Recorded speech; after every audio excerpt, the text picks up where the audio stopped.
আবারও চালু হচ্ছে ঢাকা জাপানের নারিতায় বিমানের ফ্লাইট। কিছু কারিগরি বিষয়ের কারণে ৩০ জুনের পরিবর্তে ২৭ জুলাইয়ের মধ্যে এই রুটে ফ্লাইট চালু হবে। সচিবালয়ে পিআইডি মিলনায়তনে ঢাকা জাপান নারিতা বিমানবন্দরের ফ্লাইট পুনরায় চালু নিয়ে এক ব্রিফিংয়ে তথ্য জানিয়েছেন বেসামরিক বিমান ও পর্যটন মন্ত্রী আফরোজা খানম। মন্ত্রী জানান, ফ্লাইট চালু হলে জাপান বাংলাদেশ দ্বিপাক্ষিক সম্পর্ক, ব্যবসা ও বিনিয়োগ বৃদ্ধি পাবে। এ সময় বেসামরিক বিমান ও পর্যটন প্রতিমন্ত্রী রাশিদুজ্জামান মিল্লাত বলেন, ২০ জুন থেকে এই ফ্লাইটের টিকিট পাওয়া যাবে। জানান, শাহজালাল আন্তর্জাতিক বিমানবন্দরে থার্ড টার্মিনাল ১৬ ডিসেম্বর চালুর সর্বোচ্চ চেষ্টা অব্যাহত আছে। জুলাইয়ের মধ্যে সংক্রান্ত চুক্তি হবে।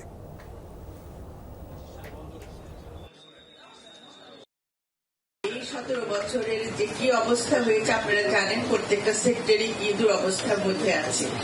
অর্থনীতি থেকে শুরু করে আপনার পারিপার্শ্বিক সমস্ত কিছু একটা ভগ্নর অবস্থায় আছে। সেখান থেকে আমরা চেষ্টা করছি, বিমানবন্দরের চেষ্টা করছে যে বিমানের কাজগুলি সামনের দিকে এগিয়ে দেওয়া যায়।